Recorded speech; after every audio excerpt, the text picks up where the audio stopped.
అన్నరా ఏమన్నా నత్తందా?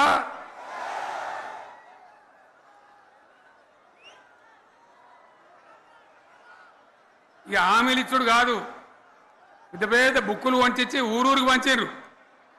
సిగ్గులేక ఊళ్ళ పంట తిరిగి బాండ్ పేపర్లు రాసిచ్చారు. బాండ్ పేపర్లు ఇంటింటికి తిరిగిండ్రు. చెప్పిండ్రా?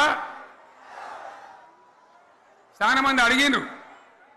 మరి మీరు అడ్డగోలు చెప్తున్నారు, అడ్డం పొడుగు చెప్తున్నారు, ఎటువంటి అడ్డ చెప్తున్నారు, యాడికెళ్ళి ఇస్తారా భయ అని అడిగిండ్రు. పేపర్ వాళ్ళు అడిగిండ్రు. ఇప్పుడు ఆర్థిక మంత్రి ఉన్నాయన టీవీలలో చెప్పిండు, ఆయన ఇస్తాం చేసి చూపిస్తాం, మాది పేద పార్టీ, 120 ఏళ్ళ అనుభవం ఉన్న పార్టీ, మమ్మల్ని మించిన సిపాయిలు లేరు అని ఒకటి జబ్బలు తరిచే, ఒకటి మెడలు తరిచే డైలాగులు కొట్టి మేము ఇచ్చేస్తామన్నారు. ఇచ్చిండ్రా? ఇయ్యలే. రుణమాఫీ చేయలే. మధ్యలో పార్లమెంట్ ఎలక్షన్లు వచ్చినాయి. అప్పుడు నాకు కాలు ఇరిగింది. కుంటుకుంటున్నాం మెంటుకుంటున్నాం, మళ్ళీ నేను బయలుదేరిన. ఆ దెబ్బకి ఏం చేసిండ్రు?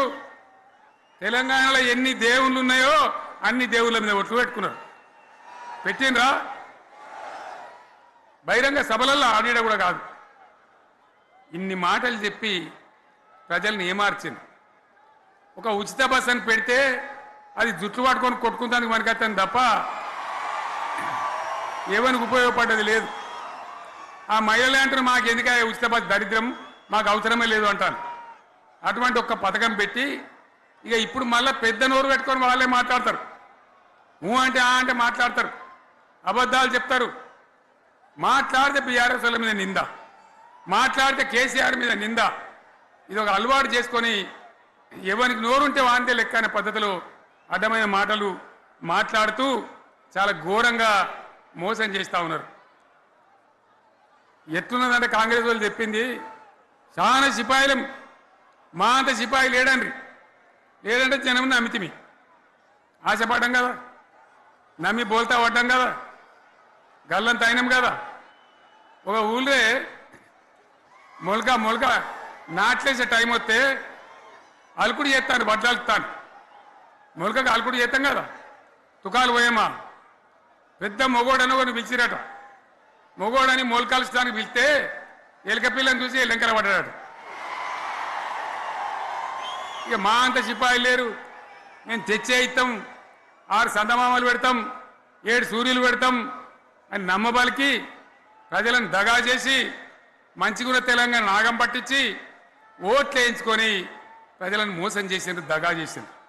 ఈ మాట నిజం, మీ అందరికి తెలుసు. ఇవాళ ఏం మాట్లాడతారు? మమ్మల్ని ఎవరు నమ్ముతలేడు, మాకు అప్పు ఉడతలేదు, యాడికెళ్ళి తెచ్చేయాలి అని ఇప్పుడు మాట్లాడుతున్నాం. అప్పుడేమో మాకు అపారమైన అనుభవం ఉంది, మేము చేస్తామన్నారు. ఒక్క మాట చెప్తున్నాం మిత్రులారా, ఇక్కడ నోళ్ళం మనమే కాదు, నా ప్రసంగం టీవీలలో వినేటువంటి కోటాను కోట్ల మందికి కూడా నేను మనవి చేస్తా ఉన్నా. ఇంత మోసం ఉంటుందా? ఇంత దగా ఉంటుందా? ఓట్లయితే రాని అవతల పడదామని ముచ్చట్నా? ఎంతవరకు ఇది కరెక్టు? తెలంగాణ ఎంత మంచిగా పోయేది, ఇప్పుడు బొందలు పడగొట్టినరా? ఎంత ఘోరమైనటువంటి ఫలితం మనం చూస్తున్నాం. ఇవాళ ఏం జరుగుతూ ఉంది? మళ్ళీ అన్ని మోపైనాయి. ఇక దుకాణం పెడతామన్నారు, లొల్లు పెట్టిండ్రు, బొబ్బ పెట్టిండ్రు. ఇక ఓట్లయినాక ఎత్తడు, తవ్వడు, మోయాడు.